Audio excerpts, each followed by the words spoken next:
আসসালামু আলাইকুম বন্ধুরা, ডিমের চপ তো আপনারা অনেকভাবে খেয়েছেন। তো আজ শেয়ার করব পেঁয়াজ দিয়ে মজাদার স্বাদের ডিমের চপ রেসিপি।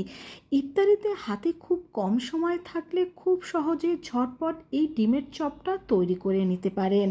আর মাত্র দুটো ডিম দিয়েই কিন্তু পরিবারের সবার জন্য এই ইফতারি বা নাস্তাটা আপনারা তৈরি করে নিতে পারেন। তো এজন্য প্রথমে এখানে আমি মাত্র দুটো সিদ্ধ ডিম নিয়ে নিয়েছি। এখন এই ডিম দুটোকে আমি ঠিক এইভাবে করে কেটে নেব। আমি এখানে একটা ডিম 4 ভাগ করে নিচ্ছি। আপনারা চাইলে কিন্তু এই ডিমগুলোকে আরও কয়েকটা ভাগ করে কেটে নিতে পারেন। তো একইভাবে আমি কিন্তু এখানে আরও একটা ডিম কেটে নিয়েছি। এখন একটা মিক্সিং বলে আমি নিয়ে নিচ্ছি 1.5 কাপের মতো পেঁয়াজ কুচি। তারপরে এর মধ্যে আমি দিয়ে দিচ্ছি কাঁচা পাকা মরিচ কুচি, দিয়ে দিচ্ছি হলুদ গুঁড়ো, মরিচ গুঁড়ো, আর দিয়ে দেব এখানে আমি 1 প্যাকেটের মতো ম্যাজিক মশলা।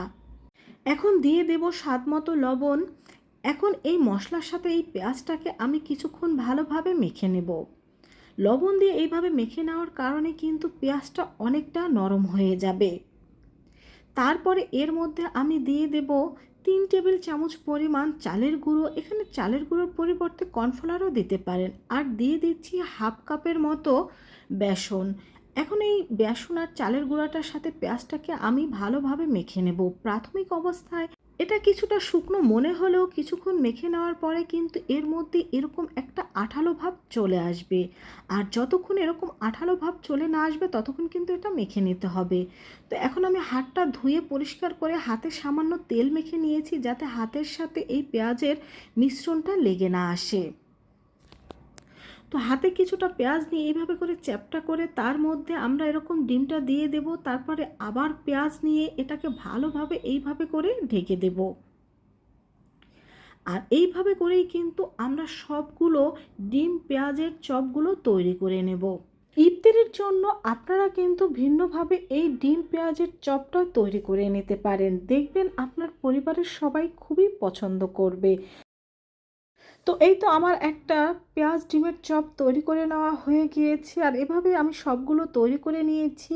এখন এগুলোকে আমি গরম তেলের মধ্যে ভেজে নেব। আর চুলার হিট মিডিয়াম টু লো হিটে রেখে ভেজে নেব। আর এটাকে আমরা গোল্ডেন ব্রাউন করে ভেজে নেব। তো একটা সাইড হয়ে গিয়েছে, আমি এখন অন্য একটা সাইড উল্টে দিচ্ছি। যখন এর পেঁয়াজগুলো ভাজা হয় এর থেকে খুবই একটা সুঘ্রাণ বের হয়, যেটা খুবই ভালো লাগে। আর খেতে জাস্ট অসাধারণ, কারণ এর উপরে যে পেঁয়াজের ভাজা অংশটা রয়েছে আর ভেতরে রয়েছে ডিম। যখনই আপনি খাবেন দেখবেন অন্যরকম একটা ভালো লাগা কাজ করবে। তো এর মধ্যে সবগুলো কিন্তু আমি ভেজে নিয়েছি আর সবগুলো তুলে নিয়েছি।